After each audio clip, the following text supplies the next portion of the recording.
Gay Paris. Now let me just start by getting this out of the way. Yes, we all know about the comparisons this movie gets to Disney's The Aristocats. They're both animated films set in Paris with a little love story that features talking cats, and it's also a musical. However, considering that The Aristocats ended up being the more popular one because it's Disney, some would just easily point fingers and say that Gay Paris is a blatant ripoff of The Aristocats. Well, for those who say that, they are actually wrong. In fact, where The Aristocats was released in 1970, Gay Paris came out first by 8 years in 1962, back when even Walt Disney was alive. But now, getting back into Gay Paris itself, will this present as much beauty as Paris itself, or is this something that an alley cat would drag in? Let's find out. The Story. C'est intéressant de dire que le film est écrit par la légende d'animation Chuck Jones et sa femme Dorothy, parce que c'est comme si c'est créé pour une émission de télé pour Warner Brothers, mais il doit le faire plus long pour être un film. Il y a une idée pour une histoire à propos de Musette qui veut une meilleure vie à Paris et Jeune Tom s'en va le chercher, mais c'est pas assez pour une histoire d'un film. Malheureusement, il y a trop de bouche-trou qui n'a pas rapport comme les moments musicaux ou les montages. Ça donne le film un pas qui est trop long. Oh, thank you. I just know I'll be happy here. Of course. But like any big city, Paris has its pitfalls. Si le script est mieux adapté pour ce film, il y aurait quelque chose qui est original et très bien. Aussi, ça aurait mis un point important au l'aspect d'amour de Paris et fait un bon film de romance. Mais après que j'ai bien pensé, le vrai problème avec l'histoire est qu'il ne sait pas c'est quoi le point de fixture du film.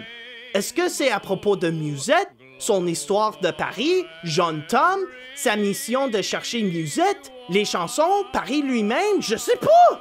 Le film a toutes ses idées, mais il l'utilise un par un. Et parce qu'il est lent, il oublie des fois des autres parties. L'histoire peut être bien en papier, mais elle a besoin de beaucoup de travail dessus. The Animation. Même si c'est distribué par Warner Brothers et Chuck Jones a travaillé dessus, ce film s'est créé par The United Production of America, ou UPA. La maison des personnages comme Monsieur Magoo et Gerald McBoing-Boing. Mais s'il y a une affaire que le studio n'est pas bon, c'est l'animation des personnages. Par la façon qu'ils bougent, ça c'est l'animation pas de gamme. Tu peux même dire que c'est fait pour la télévision, mais même Chuck Jones lui-même a fait des affaires plus mieux pour la télé. Mais pour la plupart, c'est le seul aspect de l'animation qui est poche. Le reste est actuellement correct. Même si ça dit juste que Chuck Jones a écrit le film, on voit qu'il a travaillé dans la conception des personnages. Ça a l'air qu'il peut être dans le même monde de Looney Tunes ou comment la Grinch vole Noël. Mais à propos de l'arrière-plan, c'est le meilleur aspect de l'animation. C'est vrai que le film est lent, mais c'est possible que c'est parce qu'ils veulent prendre le temps de nous faire voir le talent artistique. Les places comme la ferme dans le début ou les autres places de Paris sont comme s'ils sont faites par les artistes dans le début des 1900, comme Van Gogh, Monet, Toulouse-Lautrec et d'autres aussi. En plus, il y a une scène où Maurice explique les spectateurs à propos de ces artistes pendant ce temps. Don't be concerned when you see Auguste Renoir's portrait. Musette has not gotten fat. Est-ce qu'il y a un but? Pas vraiment, mais t'as quand même appris de ces artistes. Il y a des affaires qui n'est pas de gamme, mais l'animation est bonne quand même. The Characters. Une des raisons pourquoi le film est lent est parce que les personnages ne sont pas si intéressants. Ils ne sont pas méchants, ils ont quand même des bonnes qualités, mais ils sont quand même plates et pas si bien écrits. Commencer avec Musette, ses raisons d'y aller à Paris peuvent être troublantes pour certaines personnes. C'est possible si elle les voit comme une conne. John Tom est juste un gars amoureux qui veut revoir Musette avec son petit copain Robespierre qui lui donne de la motivation. Il y a aussi Mjoris, l'antagoniste et le meilleur personnage du film. Il est méchamment charmant et il y a des idées créatives de comment il peut faire de l'argent. Aussi, il travaille très bien avec son adversaire, Madame Ruben Schacht, qui fait Musette travailler pour qu'elle est présentable pour Paris. Henrietta, you are my sister. Sister? Oh, yes, of course. Il faut que je dise que même si le script a besoin d'être révisé, les acteurs sont très formidables, comme Judy Garland, Robert Goulet, Red Buttons, Hermione Gingold, Paul Frees, Mel Blanc et d'autres. Mais même avec les bonnes performances, ils ne font pas des bons personnages. The Songs. C'est surprenant quand ils l'ont appelée Judy Garland, elle recommande d'amener des gars qui l'ont fait de la musique pour Le Magicien d'Oz.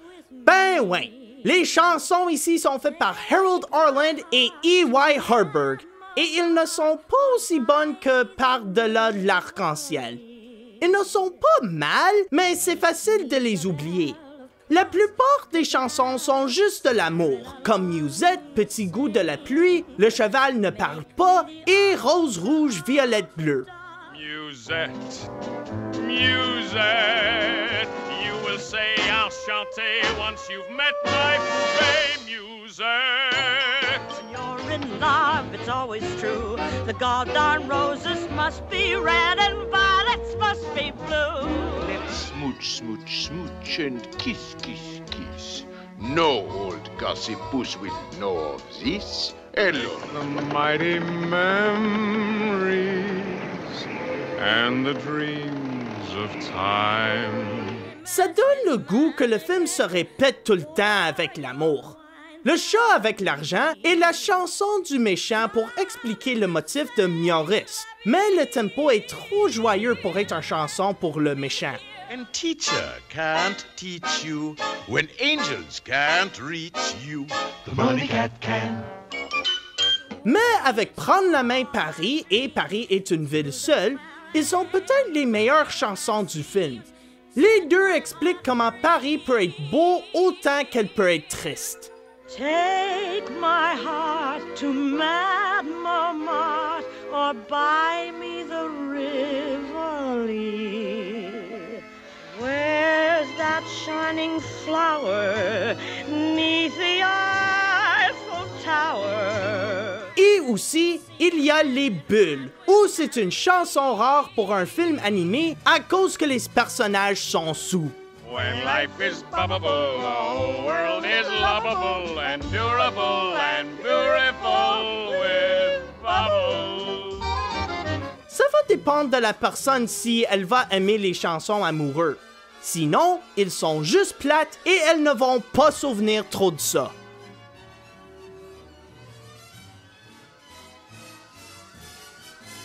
Gay Paris est quand même correct, mais pour quelque chose qui est fait par Chuck Jones, ce n'est pas son meilleur.